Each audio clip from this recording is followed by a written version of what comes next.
કોઈપણ પ્રસંગમાં અફીણ, નશાની ગોળી, બીડી, સિગારેટ સહિત તમામ નશા પર કડક પ્રતિબંધ મુકાયો છે। અને એક સમાજ એક રિવાજ હેઠળ અમે સૌ આગેવાનો સાથે મળીને ખૂબ દિવસના ચિંતન અને મનનના અંતે 11 મુદ્દાનું બંધારણ સૌ સમાજના સ્નેહીઓ, પરગણાના આગેવાનો, પંચ પરગણા, સાધુ સંતો અને ભુવાઓના આશીર્વાદ થકી આજે અમે ભેગા મળીને રજૂ કર્યું છે।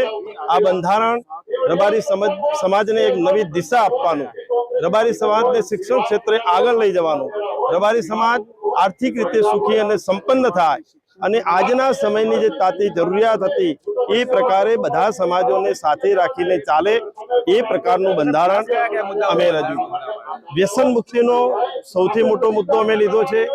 અંધશ્રદ્ધામાંથી સમાજને દૂર કરવો, બાળ લગ્નો બિલકુલ બંધ કરવા અને જે સમાજમાં ખોટા દેખાદેખીના, ખોટા રાજકીય જે ખોટા ખર્ચાઓ દેખાદેખીના થાય છે એ તમામ પ્રકારના ખોટા ખર્ચાઓ બંધ કરી અને સમયનો બચાવ થાય એ પ્રકારના બંધારણની અંદર ખૂબ મહત્વના મુદ્દા લીધા છે। બંધારણ ઘણા સમયથી લગભગ 1 મહિનાથી જુદા જુદા ગોળોમાં, વિસ્તારોમાં જઈને મીટિંગો કરી બધાના સૂચનો લીધા।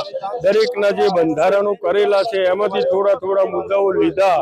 એમ કરીને આજે બંધારણની ઘોષણા થઈ ગઈ, બંધારણ જાહેર થઈ ગયું અને આજથી બંધારણનો અમલ કરો એવું હું પણ સમાજને તમામને વિનંતી કરું છું આપના માધ્યમથી કે આ બંધારણનો પૂરો અમલ કરજો।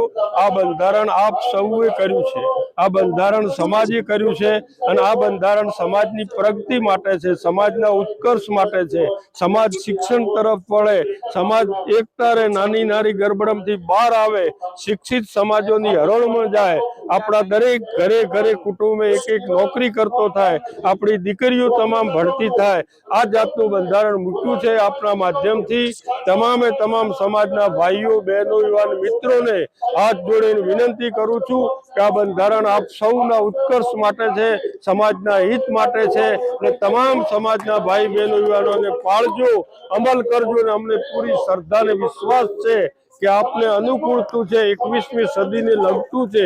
અમે સદીથી પાછળ લાવવાનું નથી કર્યું, 21મી સદીથી પણ આગળ વધો પણ સમયની સાથે ચાલો એ જાતનું બંધારણ કર્યું છે, તો બધા પાળજો એવી આપ સૌ।